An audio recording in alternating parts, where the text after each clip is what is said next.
Please don't kill me. I am just a Wen Ji. Never eat people. Never make trouble. Can't fly. Can't fight. Very afraid of pain. There was such a elf called Wen Ji.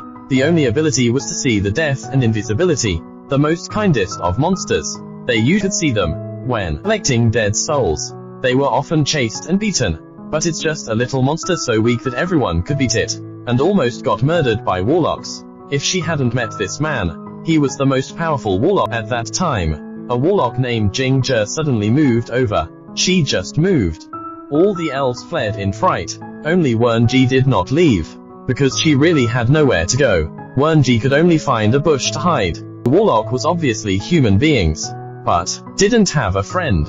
And Wen Ji was the first person who was willing to drink with him. As the time goes, the relationship between them became familiar. Wen Ji also has a new routine. That's visiting, drinking and beating warlock. Peaceful 10 years. Until the opening scene happened.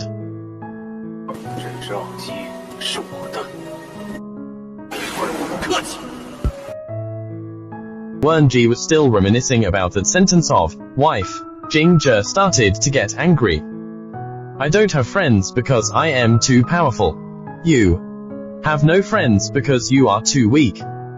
What will you do if I die? Jing Zhe suddenly remembered. Wen Ji's eyes could see the life and death of people. Let Wen Ji see the date of his death. No matter what, Wen Ji didn't want to watch. Headed up and drank. And the next morning, he actually brought Wen Ji back to his home in Xiangang City. By this time, she realized that Jing Zhe's parents had already passed away. That year, he was just born.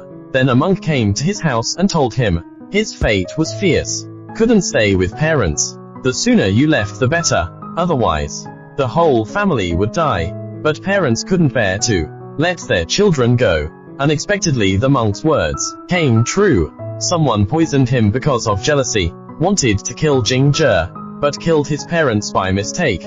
Jing Zhe just moved to unmarked common graves. They swore oaths at his parents' graves. Officially married.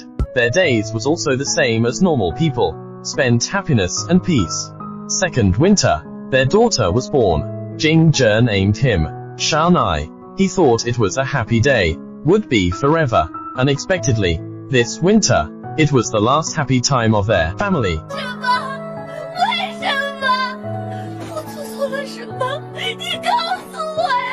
This man was willing to fight a city for her, but the second year of marriage, the man abandoned his wife and daughter to be a monk. Never seen them again.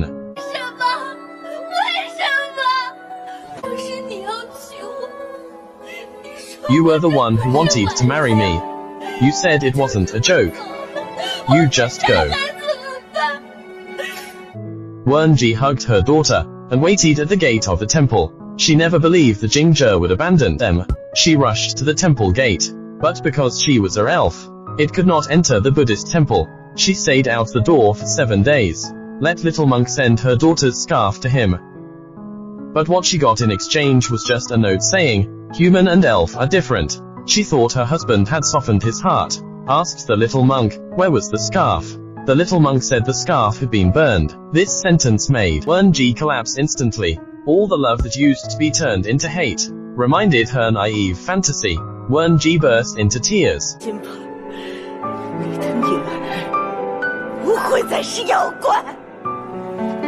But what she didn't know was, in a Buddhist temple, Jing Zhe was lying on the bed.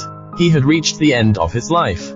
It's not that he didn't want to be with Wen Ji forever. He knew that his fate was fierce. Everyone around him would be implicated, destined to only have a lifespan of 30 years. He knew how weak she was, afraid that the news of his death would overwhelm her. He hoped she would live on with her daughter, but what he didn't know was, his decision would become the psychological shadow of Wen Ji's life.